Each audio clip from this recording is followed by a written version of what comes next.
વાત કરવી છે સાબરકાંઠા જિલ્લાના એક કોન્ટ્રાક્ટ જે ગાભોઈથી હિંમતનગર જવા પર રોડનું કામ ચાલુ છે. ત્યાં જે પ્રકારે ડાયવર્ઝન આપવામાં આવ્યા છે ને જે ડાયવર્ઝનોના કારણે અત્યારે વરસાદની અંદર જનતાને હેરાન થવું પડે છે. આપને જણાવવું છે કે સાબરકાંઠા જિલ્લાના ગાભોઈ નજીક હિંમતપુર પાસે રોડનું કામકાજ ચાલુ છે. કોન્ટ્રાક્ટરે ઘણા સમયથી ત્યાં ડાયવર્ઝન, વરસાદી માહોલ વચ્ચે પાણી ફરી વળતા ડાયવર્ઝન ધોવાઈ ગયા છે અને લોકોને હેરાન થવું. તો કે ગાભોઈ પોલીસ દ્વારા બચાવની કામગીરી કરવી પડી અને ગાભોઈ પોલીસે કેટલાય લોકોને રેસ્ક્યુ કરીને બહાર દોરડા વડે ખેંચી. તો શા માટે આ કોન્ટ્રાક્ટરે કાચું ડાયવર્ઝન બનાવ્યું છે? કોન્ટ્રાક્ટરને ખબર નહીં હોય કે વરસાદના કારણે લોકોને નુકસાન થઈ શકે છે? શું આ ટેન્ડરની અંદર એક ડાયવર્ઝન અંગેનો કોઈ ઉલ્લેખ નહીં કરવામાં આવ્યો હોય? પણ રોજે રોજ જનતાને હેરાન થવાના જે બનાવો બનતા આવ્યા છે તે જોઈને તમારું પણ દ્રશ્ય હૃદય દ્રવિત થઈ છે. આ વાત કરવાની છે સાબરકાંઠા જિલ્લાના ગાભોઈ પાસે હિંમતનગર નજીક જે રોડ બની રહ્યો છે. દ્રશ્યમાં જે પ્રમાણે તમે જોઈ શકો છો એ પ્રમાણે કોન્ટ્રાક્ટરે યોગ્ય પ્રકારે ડાયવર્ઝન ન બનાવ્યું હોવાના કારણે જનતા ત્રાહીમામ.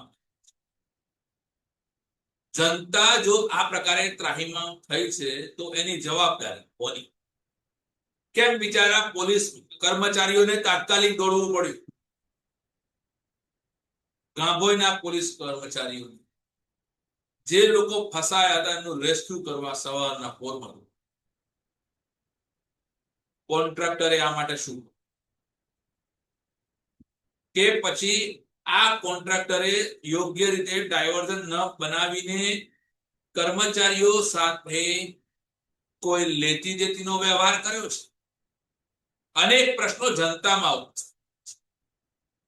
લોકો પણ એવું વિચારે છે કે કોન્ટ્રાક્ટર દ્વારા કંઈક ખાયકી કરવામાં આવી હશે, કાં તો ક્યાંય ગાંધી વૈદનું સૈયારું હશે, એના કારણે યોગ્ય ડાયવર્ઝન બનાવવામાં નહીં આવ્યું હોય અને ડાયવર્ઝનના નામે પૈસા બચાવવા. જો સરકાર તમને આટલા બધા રૂપિયા કામ કરવાના આપતી હોય તો શા માટે આમ કરો છો કોન્ટ્રાક્ટ? જો તમે આ કર્યું હોય તો આ ખોટું છે. જનતાના પૈસા છે, શા માટે જનતાના પૈસાનો બગાડ? શા માટે જનતાના પૈસાની એને પૂરી સેવાઓ મળતી નથી?